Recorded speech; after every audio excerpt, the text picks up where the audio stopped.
What is something that is dangerous yet normalized? Sleep deprivation. I can't count the number of times I've sat with coworkers comparing our bad night's sleep, 4 to 5 hours being far too common. It wears on your heart, not to mention increasing stress and anxiety, damaging memory, and causing weight gain. Driving tired. I had an event in high school that ended around midnight, and after going to cook out to eat with everyone, and dropping my friends off, it was 3 AM, and I had to drive 30 minutes to a city nearby to drop my boyfriend off. It was somewhere near 4, and I was on the way back home, and the only person on the highway. I was trying everything to keep my eyes from drooping, including blasting the music, rolling the windows down, cranking the AC, and was all the way in the left lane. Closed my eyes for a second, and boom, when I opened them somehow I was all the way in the right lane. Granted, nothing really happened. 16-year-old me was scared at the thought I cold-vended someone else's or my own life because I was driving tired. Never again. TikTok cleaning hacks. Don't play with chemicals, it's dangerous. Have you ever seen those videos where they pour 10 plus different chemicals of different colors all over a toilet just because it's satisfying, then scrub it all together? First of all, the waste makes me anxious, and I don't understand how anyone enjoys watching that. Secondly, what an absolute chemical storm and an accident waiting to happen. Politicians not being allowed to lie under oath, but literally any other time. These people, empowered to craft our laws, can lie right to our faces, constantly, feverishly, hypocritically, with zero punishment of any kind. Toxic relationships. My soon-to-be ex-husband really tried telling me stuff like, "You're upset because you're inexperienced. You haven't been in really bad relationships yet. The charade is awful. Some people break their wives' bones. And how does that excuse any kind of hitting in the first place? I don't think there is a problem. There are women who are really alright with violence at home. Please effing show me such a woman. It is normal to fight, especially when you live in the same room during lockdowns, referring to yelling at me almost every single day for bullsh. You don't respect me. I told you I'm stressed. When you see I'm angry you should just shut up and listen to me while he cancels anything I try to say that could solve the issue. But whatever it is either a lie, me trying to manipulate his opinion, or straight up disrespect, just because it could be worse. And it is indeed worse for some people. It doesn't mean you're insane for expecting a healthy relationship in which you feel safe and cherished and loved. You're not brainwashed by Western media because you believe partners in a relationship should be equal. They're just a-holes. Leave. Doctors working insane hours. There's no way they are making as good decisions after 12 hours as they were at the beginning of their shifts. Skiing. It's crazy how many people get seriously injured or die. I worked ski patrol for a year. Saw some pretty brutal shit, including 2 fatalities that year. Also saw a girl break her spine right in front of me. It's not a very big hill either. Only 2 lifts and a T-bar. They don't really talk about the badge that happens at ski hills in the news. Lately, it's these Brazilian butt lifts. It's the most dangerous elective surgery with a 1,000th death rate. Recently I've heard that's gotten better with a 1/3,000 death rate. Still not comforting to hear. Getting shot in the arm. Every movie or game makes it seems like a flesh wound, but it can easily just make your arm stop working altogether. It's got to do with arteries. Also explosions. The shockwave would kill or majorly damage anyone who got too close. Also, gasoline explosions are way bigger than you'd expect.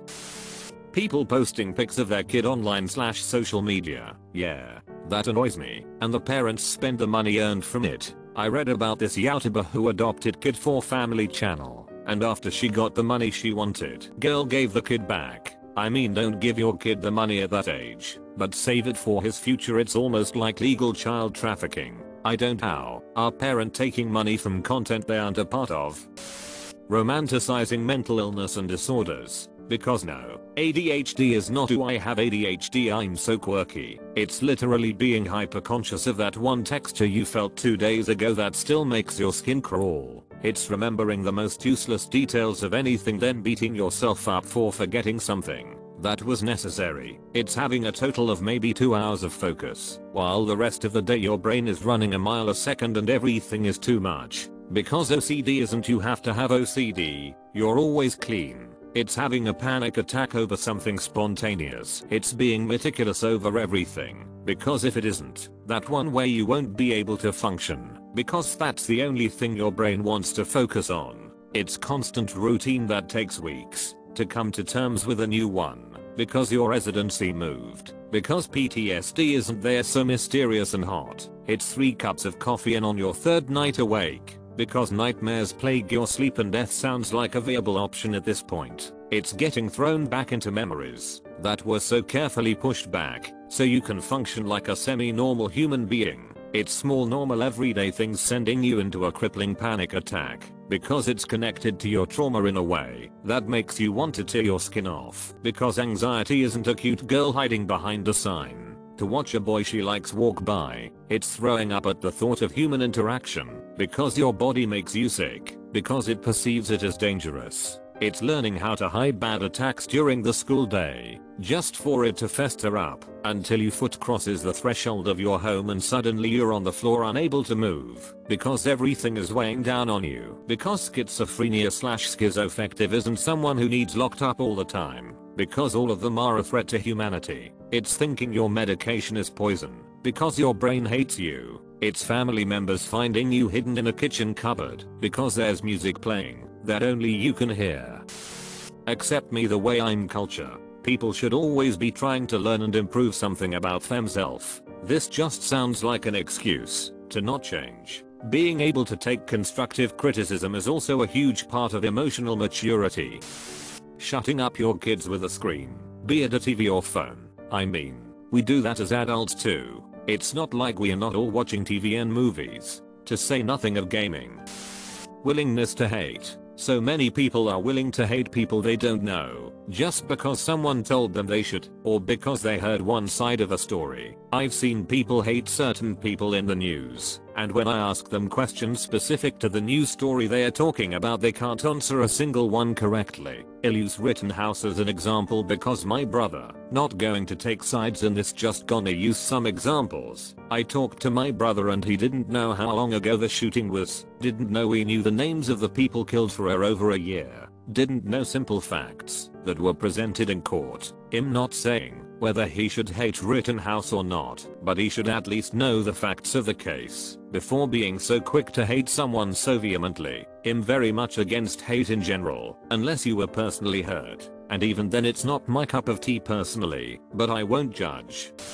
School shootings. There was an article discussing the psychology of school shootings about how the more they happen, the more it becomes what a potential shooter will consider a reasonable or normal response to his situation.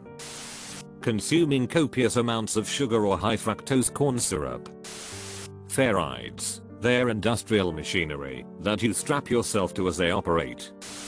Rivers. Bodies are constantly being retrieved from the river in my city and most of them are not suicides. Many of them are kayakers or small children that were not being watched for 2 seconds. The river looks calm enough, but you throw a stick in it and that thing is 20 feet away in just a couple seconds.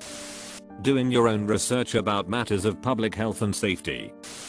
I'm going to get called stupid for this, but riding a bike without a helmet, most adults I see riding don't wear one. But traumatic brain injury is no joke and even the best cyclists can't predict every potential risk out there, especially if you regularly ride on the road. Pic filters. So many people now with body dysmorphic disorder, BDD, when in reality these people don't look anything like the pictures.